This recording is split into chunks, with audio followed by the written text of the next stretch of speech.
More breakout players. Year 2 breakout players. Who's writing this article? Zach. He made an edit on this. Yes. I like the Isaiah Simmons list. Oh, it's on the site now? Good. I believe so. I like the Isaiah Simmons call by him. Isaiah Simmons, linebacker for the Cardinals. We've mentioned so many times. You mentioned the target on his back early in the season. Kyle Shanahan's got him running in circles. I watched the All-22 of that play again recently. It's so bad. Let me pull out the quick video of his negative plays. He just, he's desperately trying to get out to cover the flat, and then the running back just comes back inside. He's like, oh, no. It's not good. It's not good, Steve. It's like, the Senior Bowl reps where it's one-on-one with the linebacker, and it's, he's either breaking out to the flat or he's cutting back in on that pivot route. It's like that, only it never occurs to him that at any point he could come back inside until he watches him fly past him. It's like, reverse. It's not good. And that was like play number 1 of his career. Of Isaiah Simmons' career.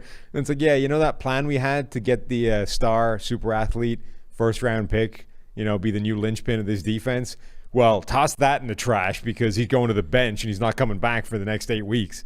But on a brighter note, because this is how you do it, if you just take out the first 5 weeks of the season, Sam, and you start in week 6, Isaiah Simmons has the number 6 coverage grade among all linebackers. Now, granted, it was only about 190 or so coverage snaps. It wasn't a big pick. It's all built on that one interception. Some plays that maybe skewed it a little bit, but I'm still a believer in Simmons as a versatile coverage player. I think the Cardinals, they put him in position to have that great interception against Russell Wilson, to drop and be in position for that. And I think he could be used. He had a 4-pressure game down the stretch against Philadelphia where he rushed the passer 15 times.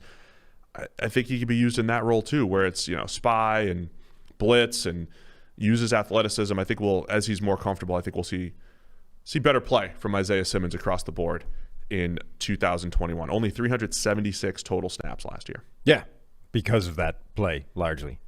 Week 1 he had a 27 grade on 18 snaps. Look, we've talked before, linebacker is a horrible position to transition to the NFL these days. It's even worse if you didn't even play linebacker properly in college. Like, Isaiah Simmons played this role that was just, hey, you're a freaky athlete. Let's line up wherever the hell you feel like it and let's make some plays back here. Like, that was always going to take some kind of transition time to learn a proper NFL position. And you're learning one that's become harder and harder than ever before to learn. So it tallies perfectly that he was going to have a pretty rough outing year 1, even more so when you consider that he had to face Kyle Shanahan twice in the year. Who else you got as other players to watch, breakout style? He's got Joe Burrow and T. Higgins. I mean, I would say those two have probably broken out already. The question is, like, how good will they get year 2? This could be the Quinnen jump to stardom. Yeah, and how close will Joe Burrow get to being 100% after this knee injury? He's also got CeeDee Lamb. Again, I would argue he broke out fairly conclusively already. Jerry Jeudy he's got on the list, which I love, obviously, as the chairman of the Jerry Jeudy fan club. My concern with Jeudy this year is the same as it was last year, which is his quarterback is still Drew Lock, probably. Maybe it's Teddy Bridgewater. Either way, doesn't feel like a great platform for Jerry Jeudy to have unbridled success. Jeudy and CeeDee Lamb I like a lot. Do you think they can bridge the gap in the Justin Jefferson conversation? Like, how good is Justin Jefferson? If CeeDee Lamb is better than Justin Jefferson next year, it wouldn't surprise me in the slightest. So you're not, like, I love doing this. Let's rewind. Last year at this time, when Justin Jefferson came out of the draft, the big question was like 80% of his production came out of the slot. Yep. He'd had... was he like 8 for 11 in contested catches? I mean, it's some ridiculous really percentage. Small number, but 9 really for high 12. percentage. But he was really, you saw the body control, you saw what he was able to do, but it's like, all right, he wasn't in contested situations a lot. It's not really his game, even though he showed all these traits there. So not only was he winning in the slot, he was winning on like over routes in the slot. It wasn't the most difficult thing in the world, but you could see the elements of where he was a good route runner. He reminded me of Victor Cruz, and I always try to remind people, like, Victor Cruz had a 1,500-yard season. Yeah. And Victor Cruz reminded me of Keenan McCardle from the Jaguars days, who was a 6'1" slot who had that shifty route running. So I think the Keenan McCardle to Victor Cruz to Justin Jefferson comparison was a good one until Justin Jefferson went out there and did everything well. Was there a period, or am I just like able to think of a bunch of examples during the like mid 2000s where wide receivers would have 1-2 phenomenal seasons and then disappear and never be the same guy again, crap out of the league immediately. Just to give you some off the top of my head, top of your head, without even thinking about it, Victor Cruz, Dwayne Bowe, Hakeem Nicks, Brandon Lloyd had this insane season. So you're out in of like nowhere. the 2010s here. Yeah, 2010s, late Before 2000s. that, you've got Michael Clayton. Yes. Eddie Rookie Royal year as well, right? Michael Clayton and Eddie Royal. I think both of them rookie season were just incredible, right? Clayton with the Bucs, certainly was his rookie year. And Royal, I think his first year, he was like a 90 catch guy. Right. And he wasn't really dominant, but I think he did drop off. Nick's too. at least. Where's Eric? Get Eric down here off the top of his head. He'll have Nick's at least. I think you can explain away with knee injury. I think knee injury hit him, and he wasn't the same guy again. But there's like a ton of these guys where it's like, oh, we're looking at one of the best wide receivers in the NFL now. 3 years later, isn't even in the league anymore. I mean, if you look at the Giants, when Eli Manning had that, he had a 2-year run where he probably was a top 5 to 8 quarterback. It was 2011 and 12. Those were his 2 best years by our grading system, and we don't have 04 and 05 when he wasn't even that good. We don't have those graded yet, but 11 and 12 are Eli's years. And we always talk team building strategy, get as many receivers as possible. Think about what they had. Hakeem Nicks, who was a legitimate big-bodied outside receiver. Victor Cruz, as we just mentioned, 1,500-yard type of guy, could play outside, could play in the slot. Mario Manningham was their number 3. From a team-building standpoint, that is it, right? Have 3 legitimate targets that are tough to cover, and they were just transitioning away from Shockey, right? Jeremy Shockey was just getting too old there. I don't think the tight end situation was great those couple years, but Kevin Boss, am I thinking of the right year? Where he maybe broke out? Don't know if that's. No, they had like Jake Ballard in the 2011 Super Bowl. Either way, like the Giants had a pretty good receiving core, and of course, it coincided with Eli's best seasons. Yeah, it feels like does that happen still? Like, do we get guys who just have these random incredible seasons and then a couple years later they're gone? I don't know. Have to look into it further. Well, that was a fun little digression. There's so many, but here's my question: how good is Justin Jefferson? Again, he was the 4th receiver off the board last year, 5th receiver off the board. He was by far the best rookie receiver. But T. Higgins was a borderline first-round pick. We already mentioned him as a breakout candidate. C.D. Lamb, Jerry Jeudy, Henry Ruggs was in that. But are those particular guys, C.D. Lamb, Jerry Jeudy, T. Higgins, how close to Justin Jefferson can they get? And to your point, you're not going to be that surprised if I think Lamb in that particular, gap is bridged. Yeah, Lamb in particular, I could easily see being better than Jefferson next year. Now, Lamb's problem is he's got to overtake somebody on the depth chart for that to happen. Probably, like he spent almost his entire time in the slot this year, 90-something% of his snaps, because the Cowboys already had Amari Cooper, they already have Michael Gallup. He basically needs to take Michael Gallup's job in terms of being the second receiver for him to have the same kind of production that Jefferson does, but I think he could do that. I like Gallup, but I don't really see a great reason why he would be getting those snaps over CeeDee Lamb. And when you go 3 wide, Gallup can still stay on the outside. Jeudy, the biggest problem he has is the quarterback situation again. So, I think he has the talent to do that. Maybe he doesn't have the skills to do the contested catch stuff, though he's got to play in there in his rookie year where he mossed some dude deep down the field.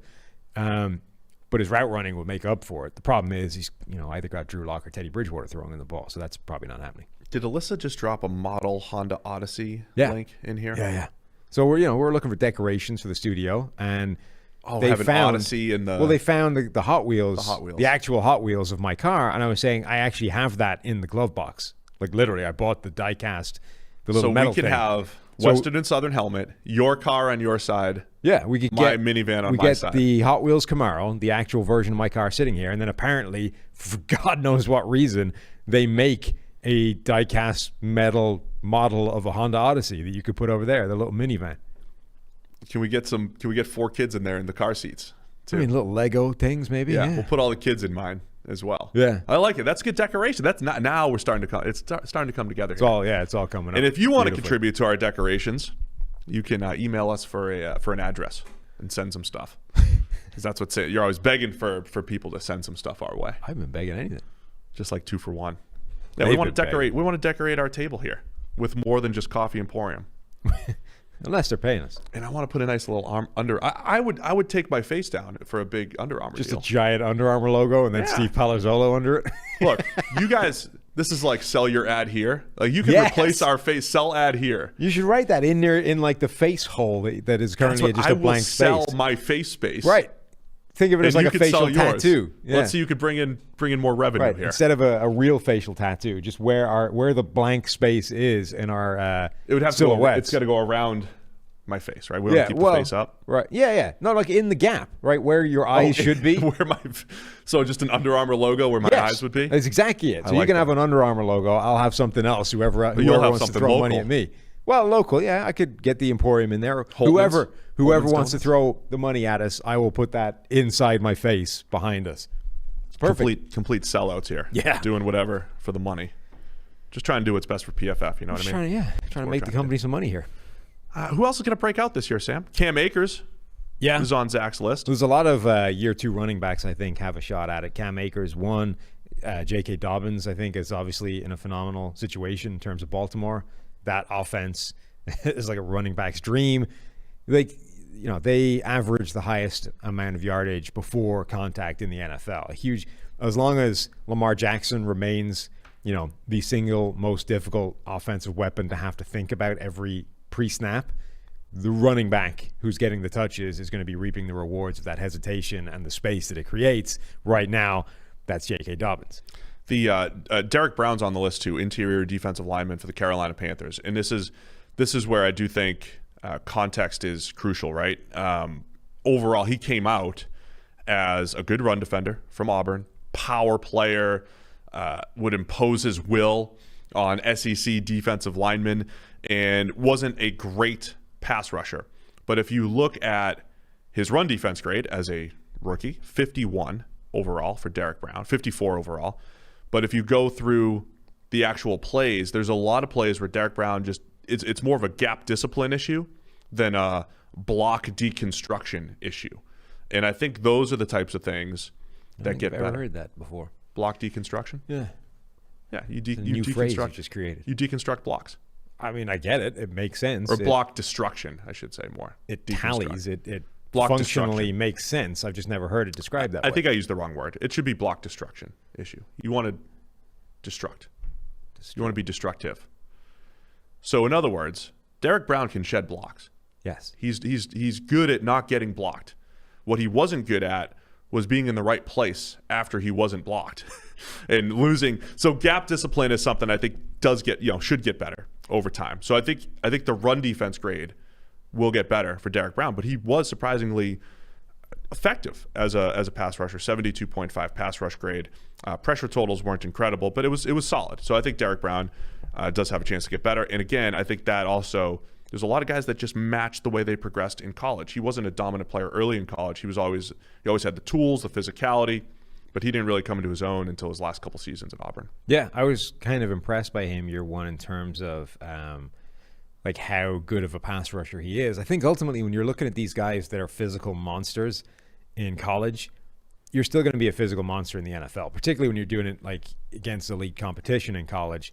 That holds up. The question is, how quickly can you pick up all the nuance of technique and the sophistication of schemes, like offense and defense, to do the same things? Because you're not suddenly weaker compared to everybody else. The step up in competition in terms of athletes is not that great from college to the NFL by and large. And it just sometimes takes these guys a little while to put everything else around it. So Derrick Brown's on the list. The other honorable mentions there, I think, are crucial players for their respective teams. There's a couple that stand out. Brandon Ayuk, wide receiver for the San Francisco 49ers. Michael Pittman, the receiver for the Indianapolis Colts. And Jalen Johnson, the cornerback for the Chicago Bears. When you talk about, like when we're always trying to preview the season, it's tough to say, well, Brandon Ayuk's going to be exceptional this year. He was really good as a rookie. We've criticized the Indianapolis Colts receiver situation, but if Michael Pittman takes a massive step forward, that mitigates some of it. The Chicago Bears have had a massive overhaul in their secondary the last couple of years, but if Jalen Johnson continues to progress, he mitigates some of that. I think there's a lot of pressure on these particular second-year players, Brandon Ayuk, Michael Pittman, in Jalen Johnson just because they're in vital roles for teams that are expecting to make the playoffs. Jalen Johnson, I think in particular, like the Chicago Bears got rid of Kyle Fuller in the offseason. When you look at that secondary, I don't think they have anybody that earned a PFF grade above 60 last year in it. So like Jalen Johnson was pretty good for a rookie, and the wheels came off that late in the year. Like he hit the ground running and then tailed off as the season wore on. But they really need him to be good this year because nobody else in that secondary looks like they are on paper. Yeah, so I just think from a crucial role standpoint, those guys stand out, man.